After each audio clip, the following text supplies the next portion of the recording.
Halo Bu, perkenalkan nama saya Randy Krisnaginta dari kelas 11 IPA 4. Saya menjelaskan sedikit tentang sistem reproduksi pada wanita. Yang pertama yaitu organ reproduksi wanita.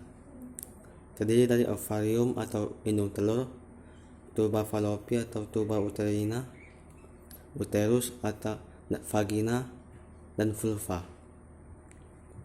Ovarium berjumlah sepasang, terletak di rongga pelvis atau panggul, serta berbentuk seperti buah kenari dengan ukuran 3-5 cm, lebar 2-3 cm, dan tebal sampai 1 cm.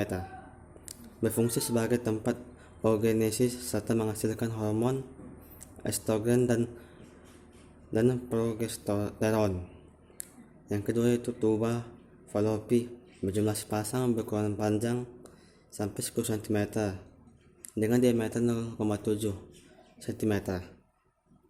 Memiliki bagian infundibulum dan ampula dan isthmus.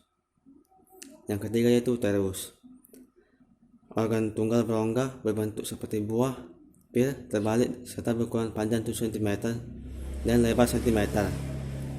Yang keempat yaitu vagina. Vagina yaitu tabung fibromuskular yang panjangnya sekitar sampai 10 cm. Dinding vagina berlipat-lipat, elastis, dan dilapisi oleh epitel pipi berlapis banyak. Berfungsi sebagai organ kopulasi serta jalan aliran menstruasi dan jalan lahir bayi. Yang kelima itu vulva atau pupendum, organ genitalia luar yang terdiri atas bagian-bagian. Yang pertama itu mons pubis, yang kedua labia major, ketiga labia minor, yang keempat klitoris, yang kelima vestibula, dan keenam orificium uretra, yang ketujuh mulut vagina.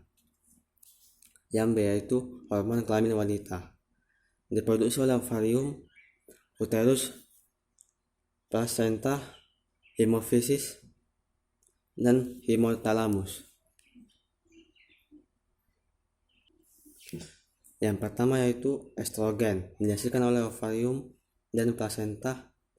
Estrogen berpengaruh pada pertumbuhan organ reproduksi, kelenjar mamae, sekresi cairan pada serviks yang memudahkan sperma masuk ke uterus. Yang kedua itu progesteron, dihasilkan oleh ovarium dan plasenta. Berfungsi merangsang pertumbuhan endometrium uterus untuk persiapan implantasi zigot. Yang ketiga yaitu LH, dihasilkan oleh hipofisis.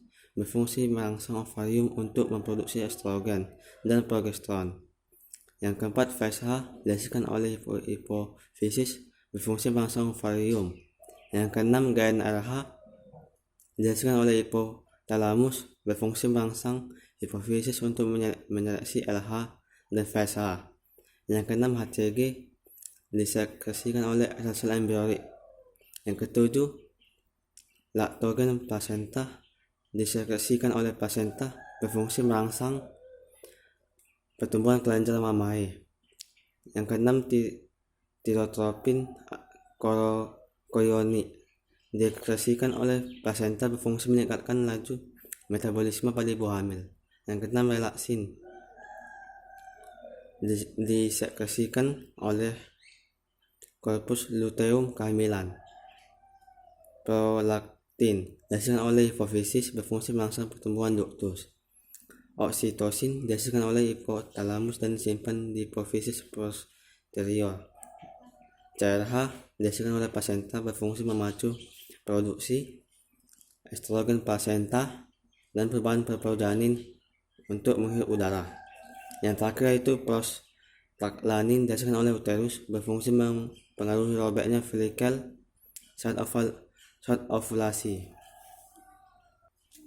Yang selanjutnya yaitu gametogenesis pada wanita atau oogenesis. Yang pertama yaitu oogenesis pralahir. Oogenium atau 2N berproliferasi melalui pembelahan mitosis selama kehidupan janin dan menghasilkan 6-7 juta oosit primer. Yang kedua yaitu oogenesis pasca lahir. Pada saat lahir, jumlah folikel primordial dalam ovarium berjumlah sekitar 2 juta. Yang ketiga yaitu organesis pasca pubertas. Ini memiliki 4 bagian, yaitu pada masa pubertas, hormon GnRH yang dihasilkan hipotalamus dan gonadotropin dari hipofisis berpengaruh pada perkembangan folikel primordial menjadi folikel primer. Yang kedua itu oosit sekunder, mengalami metafase meiosis 2 dan berhenti. Yang ketiga yaitu jika oosit sekunder terovulasi dibuahi oleh sperma, pembelahan meiosis akan berlanjut hingga terbentuk ootit. Yang terakhir yaitu jika oosit sekunder terovulasi tidak dibuahi, akan disintegrasi atau pecah. Sekian dari saya, mohon maaf jika ada salah. Terima kasih Bu.